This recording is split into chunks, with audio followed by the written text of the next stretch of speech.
స్వామి, ఎలా ఉన్నారు ఊళ్ళో అందరూ? అందరూ బాగున్నారమ్మా. కోతలు కొయ్యలేదేంటి? ఊళ్ళో కూల్ రేట్ల కోసం గొడవ నడుస్తూనే ఉందమ్మా. అడిగినంత ఇవ్వాల్సిందేనని కూలీలు, నచ్చినంత ఇస్తామని రైతులు. ఎవరు రేటు తేగట్లేదమ్మా. ఈ ఇష్యూలో అన్నలు ఇన్వాల్వ్ అయ్యారా? వాళ్ళు వెనక లేకుంటే ఈ కూలి చేసుకునే వాళ్ళకి ఎక్కడి నుంచి వచ్చినాయి అమ్మా ఇన్ని గుండ్లు? ఇచ్చింది పుచ్చుకుంటమే తప్ప ఏనాడన్నా ఇంత కావాలని అడిగారు వీళ్ళు. పోనీలే, ఇన్నాళ్ళకైనా వాళ్ళకేం కావాలో నోరు తెరిచి అడగగలుగుతున్నారు. సంతోషమేగా. తీసుకుని మీదటైనా జాగ్రత్తగా ఉంటుంది.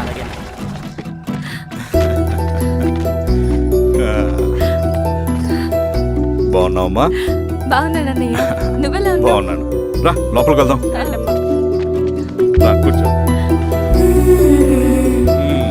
సో ప్రయాణం అంతా బాగానే జరిగింది కదా? నీ ఫేవరెట్ నెత్తిపూరి.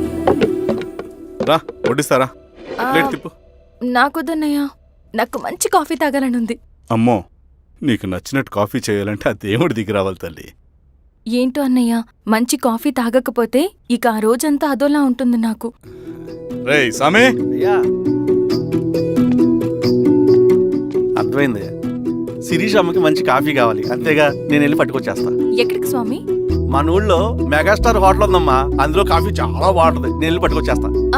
స్వామి, అమ్మా కాఫీ అంటే అక్కడికి వెళ్ళి వేడి వేడిగా తాగాలి. నేను వస్తాను పద. అవునమ్మా, అక్కడ నేను కూడా తాగాను, చాలా బాగుంటుంది. వెళ్ళు. థ్యాంక్ యూ అన్నయ్య.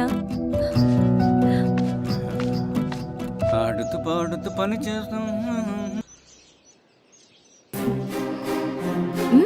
కాఫీ బాగుంది. ఎవరు చేశారు? మా రవణ పెట్టాడమ్మా. రవి? ఎవరు రమ్మను?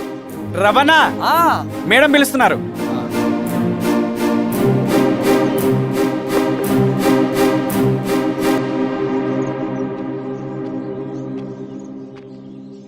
ఇతనే రవణ. శిరీష, మీరా? రవి, నువ్వేంటి ఇక్కడ? కాఫీ బాగుందా? చాలా. అది కాదు రవి, నువ్వు ఇక్కడ. ఈ హోటల్ మనోల్దే. మన ఫ్రెండ్స్ అందరు బాగున్నారా? చాలా బాగున్నారు. అవును, మీరేంటి ఇక్కడ? ఏమని అన్నా, అన్నా ఏమైందన్నా? అన్నా, లే అన్నా. స్వామి త్వరగా కారుగా. జాగ్రత్త అన్నా, త్వరగా పట్టితే అన్నా. అన్నా, త్వరగా పోనీ. పద.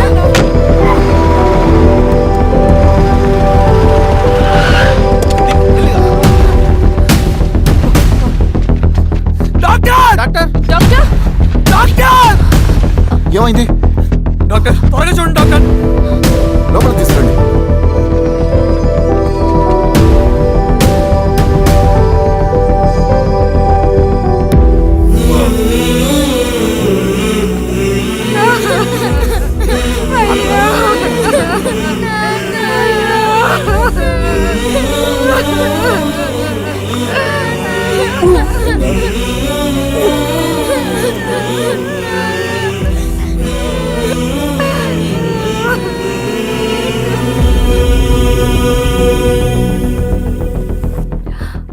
ఎలా ఉంది డాక్టర్?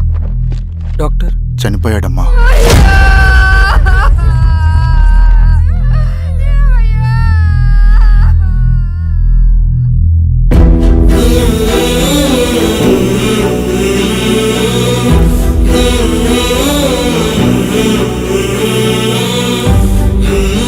ఆ పేపర్స్ ఏంటి రవి? అతని భూమికి సంబంధించిన పేపర్స్. ఒక సంవత్సరం నుంచి ఈ పేపర్స్ పట్టుకుని ప్రతిరోజు ఎంఆర్ ఆఫీస్ చుట్టూ తిరిగేవాడు. భూమిని తాకట్టు పెట్టి అప్పు తీసుకున్న పాపానికి టైంకి వడ్డీ కట్టలేదని అప్పిచ్చిన ఆ దొర ఎంఆర్ఓ ఆఫీస్లో లంచం ఇచ్చి భూమిని తన పేరు మీద రాయించుకున్నాడు. ఈ ఎంఆర్ఓ ఆఫీస్లో ఎవరు నిజాయితీగా పనిచేయట్లేదండి. చెట్టు కట్టి నరకాలు ఒక్కొక్కడిని. నరికేయడమేంటి రవి? నువ్వు కాగితం మీద ఒక బొమ్మ గీస్తావు, ఒక చోట సరిగ్గా రాదు, ఏం చేస్తావు? ఎరేజర్తో సరిచేస్తావా, లేకుంటే ఆ పేపర్ని చింపేస్తావా? మరి మనుషుల విషయంలో ఎందుకు రాదు ఆ ఆలోచన? తప్పు చేసిన ప్రతి ఒక్కరిని నరుక్కుంటూ పోతే చివరికి మిగిలేది మనుషులు కాదు, శవాలు.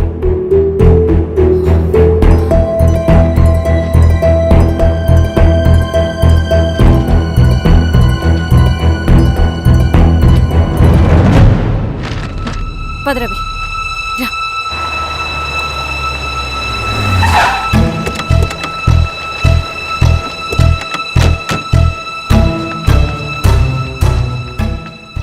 పానుకోటి నర్సయ్య ల్యాండ్ ఎవరు చూస్తున్నారు? మీరెవరు? ఇదిగోండి అప్లికేషన్. ఇది డిస్ప్యూట్ ల్యాండ్, ఎవడేం చేయలేడు. నీ నిర్లక్ష్యం, నీ లెక్కలేనితనం వల్ల ఒక నిండు ప్రాణం పోయింది. ఒక కుటుంబమే రోడ్డు మీద పడింది తెలుసా? ఏంటో మా గొడవ?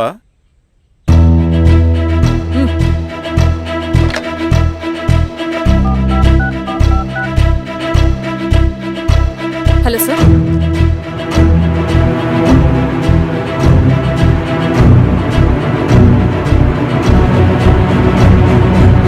Okay sir. You are dismissed. Peon, నేను ఒక పేపర్ ఇస్తాను, అది కలెక్టర్ గారికి ఫ్యాక్స్ చేయి. అలాగే మేడం. ఎవరమ్మా మీరు? ఈ ఊరికి కొత్తగా వచ్చిన ఎంఆర్ఓ.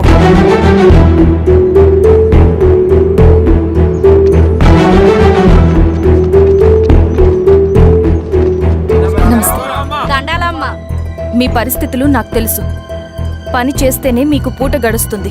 పనులు మానుకుని మీరు ఈ ఆఫీస్ చుట్టూ తిరగాల్సిన అవసరం లేదు. మరి ఎట్టాగమ్మా? నేనే మీ ఊరొస్తాను. ఆ రోజు అరగంట వీలు చూసుకుంటే చాలు, మీ పని పూర్తయిపోతుంది. దండాలమ్మా.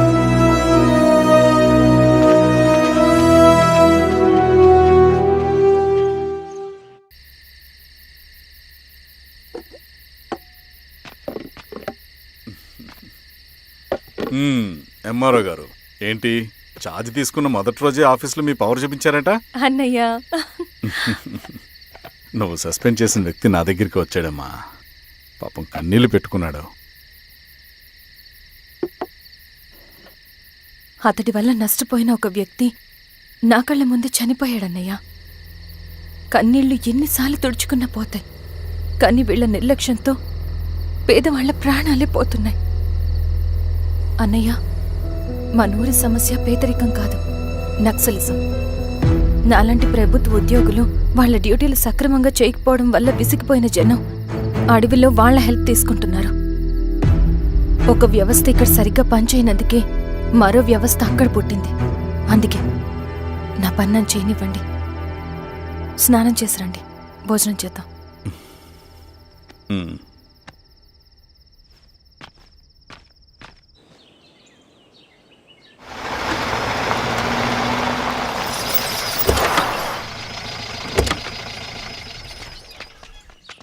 నమస్కారం అమ్మా. నమస్తే. ఇలా రండి. మీ ఊరు నుంచి కొందరు ఎంఆర్ఓ ఆఫీస్లో అప్లికేషన్స్ ఇచ్చారు. తను వాళ్ళ పేర్లు చెప్తారు, వాళ్ళని పిలవండి. అలాగే మేడం. వెళ్ళండి. Madam, coffee. నువ్వెప్పుడు వచ్చావు రవి? మీరు గంటకోసారి కాఫీ కావాలంటారు కదా, మాటి మాటికి వెళ్ళి రావడం ఎందుకని వచ్చేసా.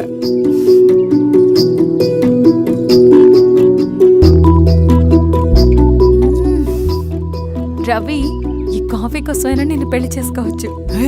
అదేంటి అలా అనేసారు? That's a compliment. భలే వారండి బాబు. నమస్కారం. రండి రండి. ఎంఆర్ఓ శిరీషారెడ్డి గారు. శిరీష రెడ్డా? శిరీష అనే పిలవచ్చుగా. అమ్మమ్మ, పులికి పంజాలాగా సింహానికి జూలాగా అది మన ఐడెంటిటీ, అదంతా ఉండాలి. సరే బాబాయ్, నేను ఫ్రెష్ అయ్యేస్తాను, మీరు కానివ్వండి. అయినా ఈ కాలం చదువుకున్న ఆడపిల్లలతో మాట్లాడటం చాలా కష్టం. చుట్టుపక్కల శిరీష్ కొన్న ఇమేజ్ మనకి చాలా మంచి అయింది ఈశ్వరా. నేను అడగకముందే పార్టీ హైకమాండ్ సర్వే చేయించి నీకే ఫేవర్గా ఉండడం వల్ల టికెట్ ఇచ్చింది.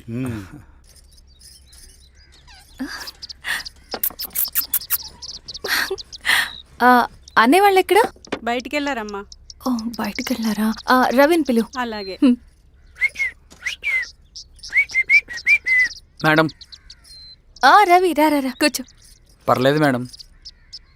మేడం ఏంటి, శిరీషానే పిలవచ్చుగా. అది కాదండి, ఎవరైనా కూర్చో. చూస్తే. కూర్చోవయ్యా. ఇది ఆఫీస్ కాదు రవి, మా ఇల్లు. వడ్డించు. సరే అమ్మా. రవి, అడవిలో నక్సల్స్ ఎక్కడుంటారో తెలుసా నీకు? ఏంటి శిరీష? అడవిలో నక్సల్స్ ఎక్కడుంటారో తెలుసా నీకు? ఎందుకు శిరీష గారు? తెలుసా తెలీదా? నాకెలా తెలుస్తుందండి? చూచాయిగా ఆయన తెలీదా? సరే, ఎక్కడుంటారో నాకు ఐడియా ఉంది.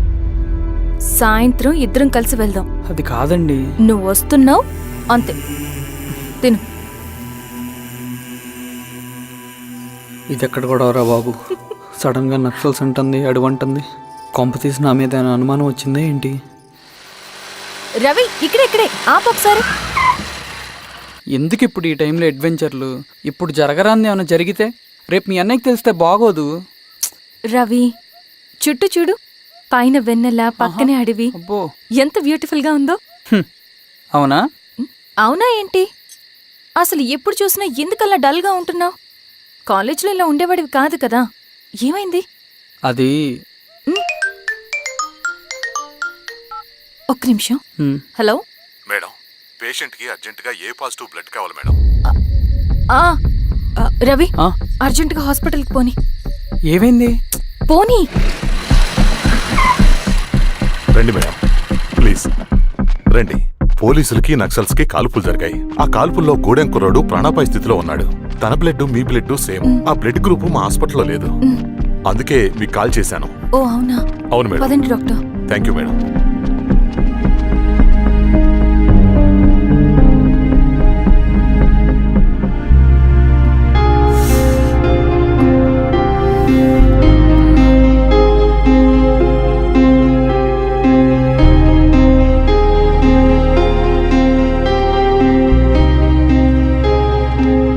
Thank you madam.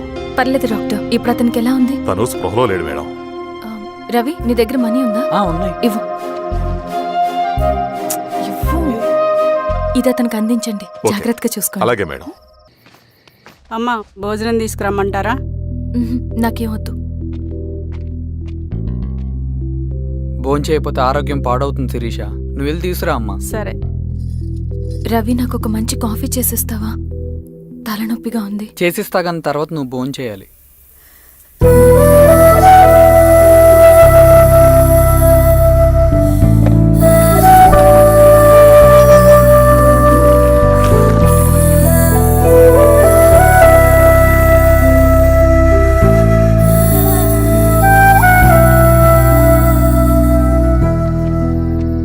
మీరేంటిలా?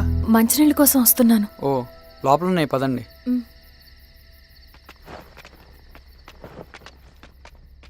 ఇదిగోండి మంచినీళ్ళు.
సార్ ఏమైంది సార్? సార్ ఏమైంది sir? Sir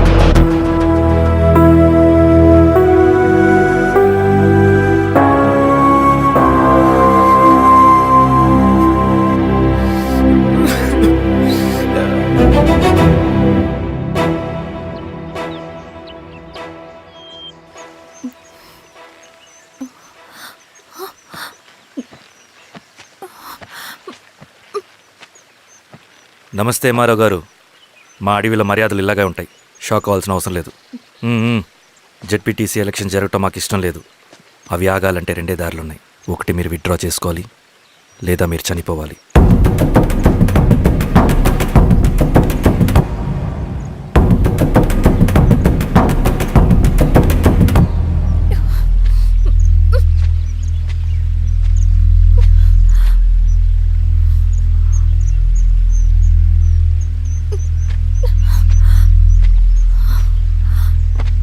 central committee meeting ఉందని కబురు వచ్చింది.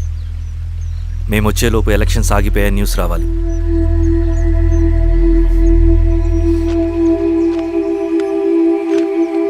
ఇదిగో రవి. లాల్ సలాం కామ్రేడ్.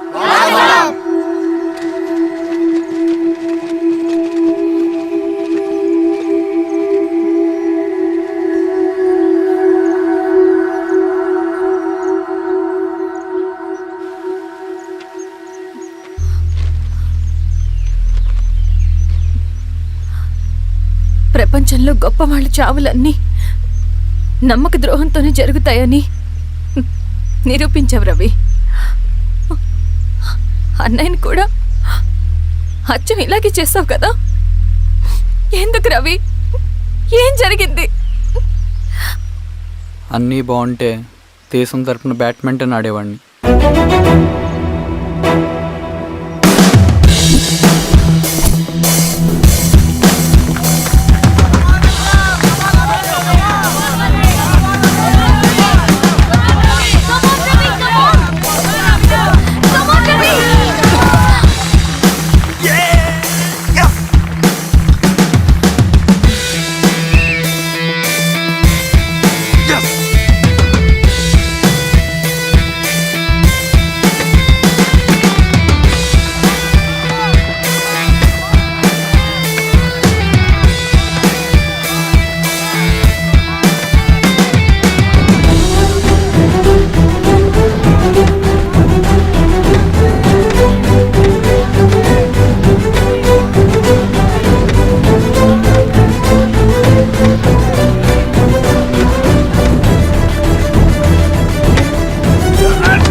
అరే అభి, లేవరా, లే. Congratulation. Thank you sir. Ravi, congratulations.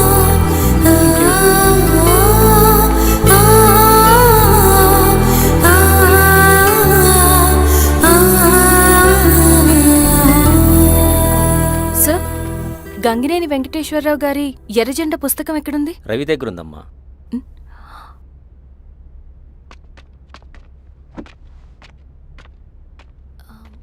Ravi, మీకు ఈ బుక్స్ అంటే ఇష్టమా?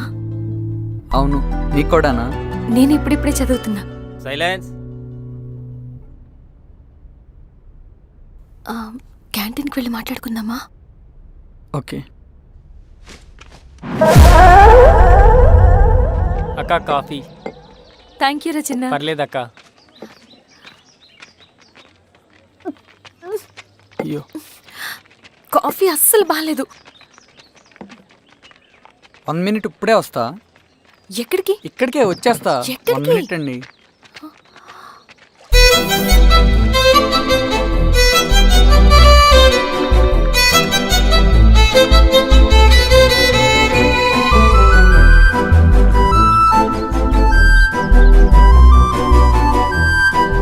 ఒకసారి ఈ కాఫీ టేస్ట్ చేయండి.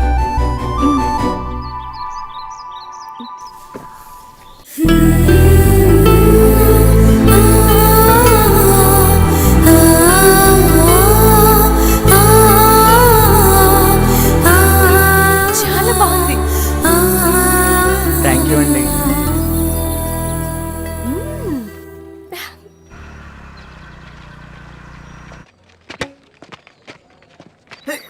Wow sir. ఇట్రా రవి.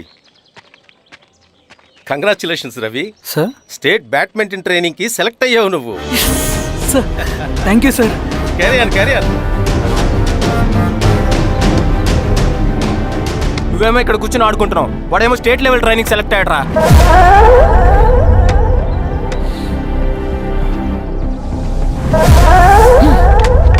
అరే మొత్తానికి నువ్వు అనుకున్నది సాధించావురా. రే ఎప్పుడు మనం ఎంచుకున్న మార్గమే మన జీవితాన్ని మారుస్తుందిరా. Hi Ravi. All the best Ravi. నీకోసమే తీసుకో. Thank you. బాయ్.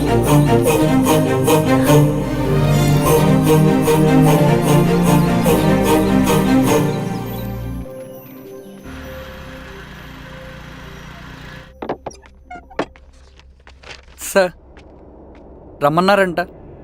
ఎందుకు ఇలా చేసావు రవి నువ్వు? ఏవేంటి సార్, నేనేం చేశాను? ఇదేమిటో చూడు. Question paper sir. అవును, రేపు జరగబోయే టర్మ్ ఎగ్జామ్ పేపర్. నువ్వు లీక్ చేసిన పేపర్. సార్ అసలు నువ్వు ఇలా చేస్తావనుకోలేదు. సార్ నేను క్వశ్చన్ పేపర్ లీక్ చేయట్లేండి సార్. నేను అంతా చదువుకుంటూ రూమ్ లోనే ఉన్నాను సార్. నన్ను నమ్మండి సార్. ఈ జెర్సీ నీదే కదా? సార్ అది నాదే, కానీ దీనికి నాకేం సంబంధం లేదు సార్. నన్ను నమ్మండి సార్. మల్లయ్య, సార్ నిన్న రాత్రి ఏం జరిగింది?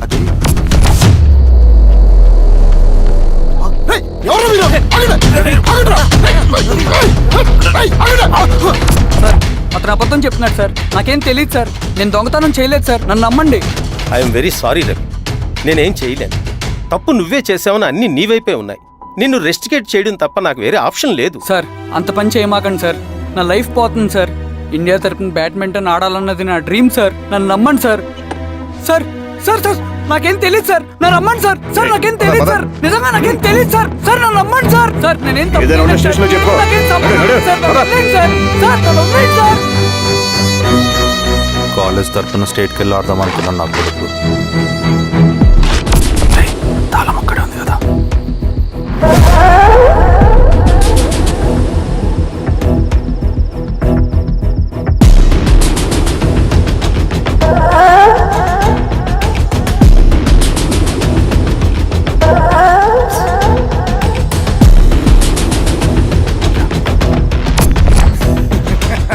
రేపు జైల్లో ఆడుకుంటారా బ్యాడ్మింటన్? సార్ నన్ను ఎందుకు తీసుకొచ్చారు సార్? నాకేం తెలియదు సార్. సార్, ఈడే సార్ పేపర్ లీక్ చేసింది. సార్, నేను ఈడేనా? చేయలేదు సార్. అవును సార్. నిజంగా పక్కన నేను కూర్చోబెట్టండి. చేయలేదు సార్. సార్ సార్ నిజం సార్. సార్ రేయ్, నీ తరపున ఎవరు లేరా? వచ్చి ఫోన్ చేసుకో త్వరగా.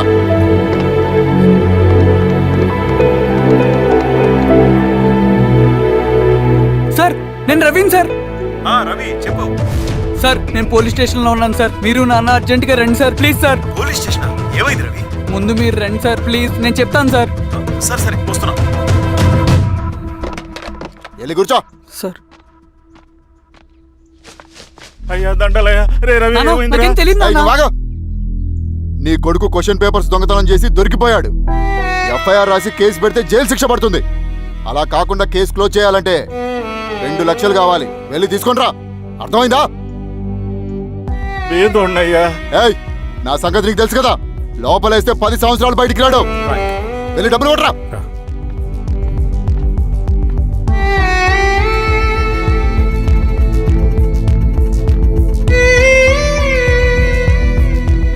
దండాలయ్యా. ఇదిగోనయ్యా 2 లక్షలు.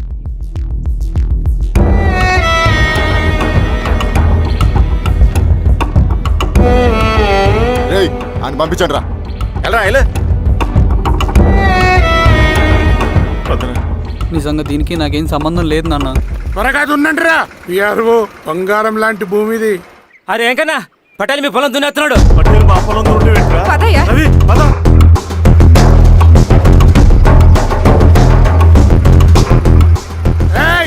కానీ ఏంట్రా? అయ్యా పటేల్ అయ్యా. మా పొలంలో మీరు దున్నుతున్నారండి. నా పొలంలో నేను దున్నకుంటే వాడు దున్నుతాడారా? అన్యాయం అయ్యా. ఏంద్రా అన్యాయము? పొలం అమ్మినావు కదా, కొనుక్కున్న పొలంలో దున్నుతుంటే అన్యాయం అంటారేంట్రా? ఏ విఆర్ఓ ఆ పేపర్లే చూడరా. మంచిగా చూసుకుంటారా. పొలం అమ్మేవా నాన్న? అమ్మలేదురా, తాకట్టు పెట్టా. ఏయ్, తాకట్టు కాదురా, నువ్వమ్మావు, నేను కొన్నాను. నేను అమ్మలేదయ్యా. వీడు నా దగ్గర 2 లక్షలు తీసుకొని ఈ పొలం అమ్మాడు. 2 లక్షలా? ఎందుకో? మీ వాడు చేసిన నిర్వాకం వల్ల చదువుకోరాని కాలేజీకి పంపితే ఆడుతూ పాడుతూ ఎగ్జామ్ ఫెయిల్ అవుతాడని తెలిసి ఆ పేపర్ లీక్ చేశాడు వీడు. ఏంటయ్యా ఇది? పోలీస్ కేసు అవుతుందని తెలిసి వీడు నా దగ్గరకు వచ్చి 2 లక్షలు తీసుకుపోయి వాడిని బయటికి వినిపించిండు.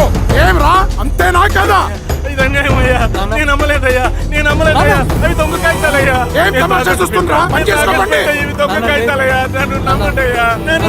ఏయ్, దొంగ పేపర్ చాలా కొడతా. పదండ్రా.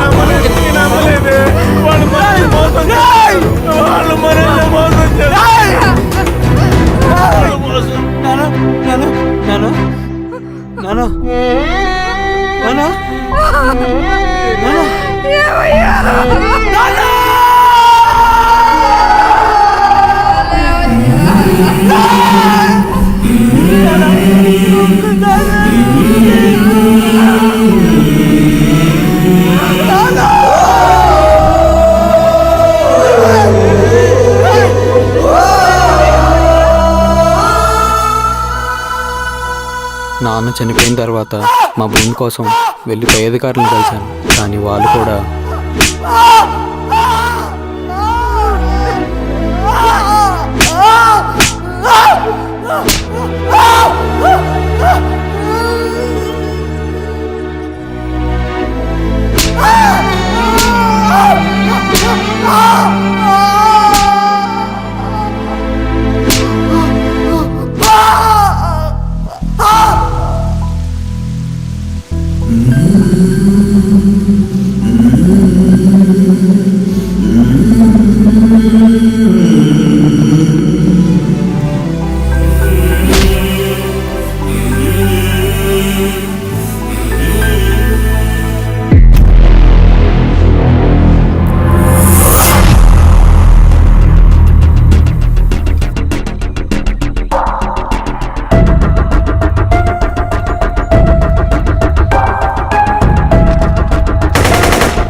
ఈ వార్త అన్ని పేపర్లో రావాలి. ఈ లెటర్ బాధితుడికి అందించండి. లాల్ సలాం. లాల్ సలాం.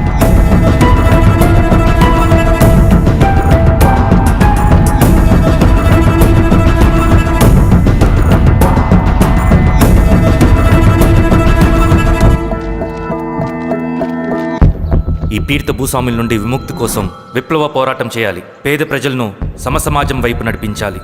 దళం నిన్ను ఆహ్వానిస్తుంది. రా, జనం కోసం పోరాటం చేద్దాం. లాల్ సలాం.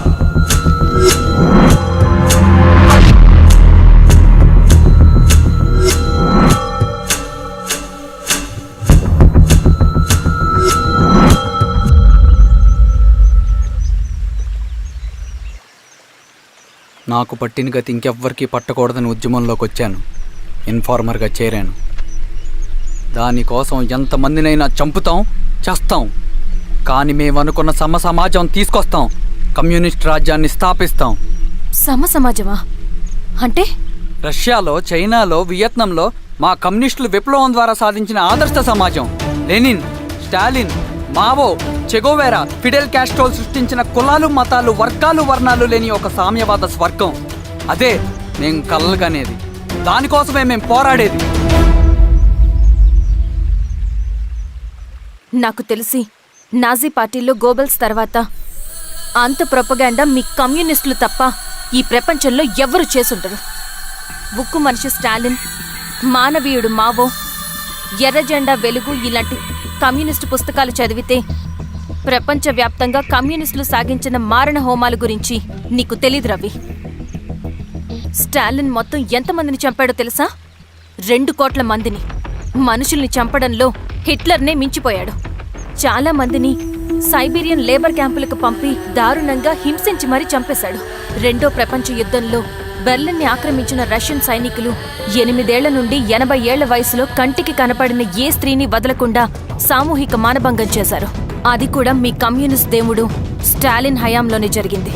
ఇక మీ మావోయిస్టుల భగవంతుడు China chairman Mao Zedong great leap forward and cultural రెవల్యూషన్ల పేరుతో 14 నుంచి 20 మిలియన్ల ప్రాణాలని పొట్టన పెట్టుకున్న మహానుభావుడు. ఇది మీ కమ్యూనిస్ట్ దేవుళ్ళు రాసిన రక్త చరిత్ర. ఆ దేశాలలో పేపర్లు ఉండవు, టీవీలు ఉండవు, స్వతంత్రమే ఉండదు.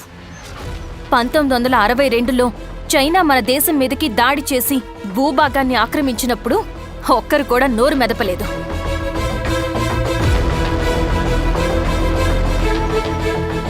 కమ్యూనిస్టుల మానసపుత్రులైన మీ నక్సలైట్లు ఏమైనా తక్కువ తిన్నారా?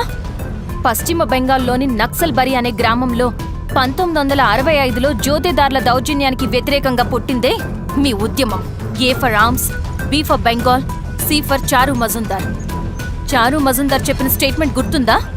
వర్గశత్రువుని ఖతం చేసి వాడి నెత్తుట్లో చేతులు ముంచని వాడు విప్లవకారుడు ఎలా అవుతాడు? అక్కడి నుంచి మొదలైంది మీ నక్సల్స్ హింసాకాండ.